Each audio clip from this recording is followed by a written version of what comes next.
नमस्कार दोस्तों, HRI news पर स्वागत है आप सभी का। दोस्तों, इस वीडियो में सभी महत्वपूर्ण समाचार जानेंगे आगे, तो आप सभी रिक्वेस्ट है वीडियो में हमारे साथ बने रहिए। सभी बड़ी खबरें जानना आपके लिए है बहुत ही जरूरी। तो दोस्तों, पहली खबर जो सामने निकल के आ रही है आपको बताते चलें। किसानों को बड़ा ऐलान, 26 जनवरी को मुख्यमंत्री और डिप्टी सीएम को नहीं करने दिया जाएगा ध्वजारोहण। दोस्तों, आपको बताते चलें, खबर हरियाणा से है। केंद्र सरकार द्वारा पारित किए गए कृषि कानूनों को लेकर लगातार किसानों का विरोध प्रदर्शन जारी है। वहीं दोस्तों, इस पूरे मुद्दे पर हरियाणा किसान यूनियन के प्रदेश अध्यक्ष रवि आजाद ने ऐलान किया कि 26 जनवरी को ना तो वह हरियाणा के मुख्यमंत्री या डिप्टी सीएम या फिर किसी भी बीजेपी के मंत्री को हरियाणा में ध्वजारोहण नहीं करने देंगे। भारतीय किसान यूनियन के युवा प्रदेश अध्यक्ष ने कहा कि संयुक्त मोर्चा का यह ऐलान है, जब तक किसान आंदोलन चलेगा, भाजपा व उनके सहयोगी दलों की जहां भी सरकार है वहां पर बाइकआउट करेंगे और बहिष्कार करेंगे। यहां पर देख सकते हैं दोस्तों, किसानों का बड़ा ऐलान, 26 जनवरी को सीएम और डिप्टी सीएम हरियाणा को नहीं करने दिया जाएगा ध्वजारोहण। चलिए दोस्तों, अगली खबर जान लेते हैं। धरने पर बैठे सीएम नारायण स्वामी ने कहा, किरण बेदी मुझे बदनाम कर रही हैं, पद से हटाओ। जी हाँ दोस्तों, पूरी खबर जान लेते हैं। पुडुचेरी में उपराज्यपाल किरण बेदी को लेकर लगातार विरोध प्रदर्शन तेज होता जा रहा है। सत्तारूढ़ कांग्रेस के नेतृत्व वाले सेकुलर डेमोक्रेटिक अलायंस लगातार 3 दिन से किरण बेदी के खिलाफ धरने पर बैठा हुआ है। इस धरने में सीएम वी नारायण स्वामी सहित अन्य नेता भी शामिल हैं। यह सभी केंद्र सरकार से किरण बेदी को हटाने की मांग कर रहे हैं। इनका कहना है कि किरण बेदी संवैधानिक सरकार को काम करने नहीं दे रही हैं और केंद्र सरकार के इशारे पर उनके काम में जानबूझकर बाधा पैदा कर रही हैं। उन्होंने अपने पद का गलत इस्तेमाल किया है, इसलिए उनको इस पद पर बने रहने का कोई अधिकार नहीं है। आपको बता दें कि पुडुचेरी के सीएम समेत सभी नेतागण उपराज्यपाल किरण बेदी के आधिकारिक निवास राजनिवास के पास धरने पर बैठे हुए हैं। यहाँ पर दोस्तों, ये बड़ी खबर सामने निकल के आई है। चलिए अगली खबर जान लेते हैं।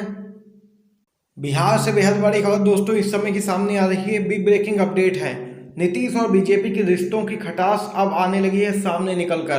कहा, दोस्त दुश्मन का पता नहीं, लागू नहीं करेंगे एनआरसी। जी हाँ दोस्तों, बिहार में राजनीतिक पारा एक बार फिर से चढ़ने लगा है। इस बार इसे हवा दी है मुख्यमंत्री नीतीश कुमार ने। उन्होंने बयान दिया है कि वे बिहार में एनआरसी यानी कि राष्ट्रीय नागरिक रजिस्टर को लागू नहीं करेंगे। ध्यान रहे कि एनआरसी और सीएए यानी नागरिकता संशोधन अधिनियम नीतीश कुमार की सरकार में साझेदारी बीजेपी का एक अहम एजेंडा है। वहीं पश्चिम बंगाल चुनाव से पहले नीतीश कुमार का यह ऐलान बीजेपी के लिए खासी मुश्किलें खड़ी कर सकता है, क्योंकि बीजेपी ऐलान कर चुकी है कि अगर वह बंगाल में सत्ता में आती है तो वहां सीएए और एनआरसी लागू किया जाएगा। राजनीतिक विशेषज्ञों का मानना है कि नीतीश कुमार का ये बयान यूं ही सामने नहीं आया है, बल्कि वह बीजेपी के रवैये से खासे परेशान है, क्योंकि हाल ही में बीजेपी ने अरुणाचल में जेडीयू के विधायकों को तोड़कर अपने साथ मिला लिया था। इससे भी नीतीश कुमार काफी दुखी हैं।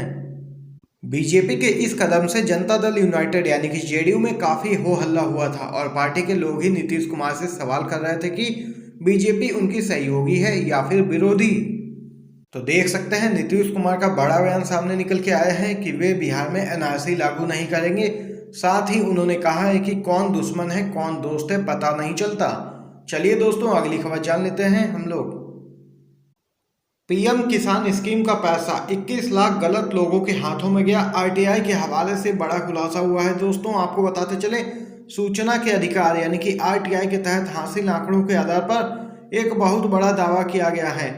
इसके हवाले से कहा गया है कि आरटीआई के आंकड़ों से पता चलता है कि मोदी सरकार की महत्वाकांक्षी योजना पीएम किसान के तहत 21 लाख ऐसे लोगों ने 1400 करोड़ रुपए उठा लिए हैं जो इसके हकदार नहीं थे। जानकारी के मुताबिक ऐसे गैर वाजिब लाभार्थियों में सबसे ज्यादा तादाद गुजरात, उत्तर प्रदेश, असम और महाराष्ट्र के लोगों की है।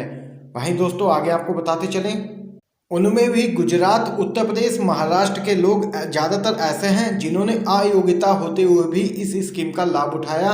यह बात सूचना के अधिकार के तहत सरकार से मांगी गई जानकारी में सामने आई है।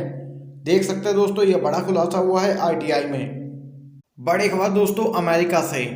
अपने समर्थकों को हिंसा के लिए भड़काने और इस तरह संविधान का उल्लंघन करने के आरोप में अमेरिकी राष्ट्रपति डोनाल्ड ट्रंप को पद से हटाने की मांग विपक्ष ही नहीं बल्कि उनकी अपनी रिपब्लिकन पार्टी के लोग भी कर रहे हैं। ऐसे में सबका ध्यान आज होने वाली बैठक पर टिका है, जब डेमोक्रेट सदस्य हाउस ऑफ रिप्रेजेंटेटिव्स में ट्रंप के खिलाफ महाभियोग प्रस्ताव औपचारिक रूप से पेश करेंगे।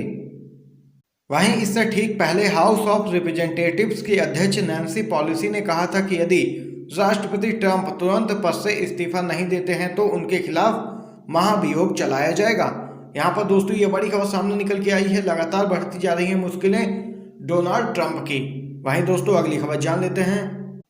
बंगाल चुनाव, पीएम संघ बैठक से पहले ममता बनर्जी का बड़ा दाव, किया ऐलान, मुफ्त कोरोना वैक्सीन मुहैया कराने को कर रहे हैं इंतजाम। आपको दोस्तों बताते चलें, देश भर में कोरोना वायरस वैक्सीन की वितरण व्यवस्था पर चर्चा के लिए प्रधानमंत्री मोदी आज सभी राज्यों के मुख्यमंत्रियों के साथ बैठक करेंगे। माना जा रहा है कि इस बैठक में सभी सीएम से चर्चा करने के बाद वैक्सीन को मुफ्त करने का ऐलान किया जा सकता है।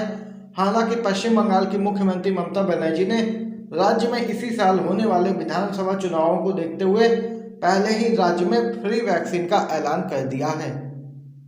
सीएम ममता बनर्जी ने कहा कि उनकी सरकार राज्य के सभी लोगों को मुफ्त में कोरोना वैक्सीन लगाने की योजना की तैयारी कर रही है। इससे पहले बिहार और केरल समेत कई राज्यों के सीएम मुफ्त वैक्सीनेशन की घोषणा कर चुके हैं।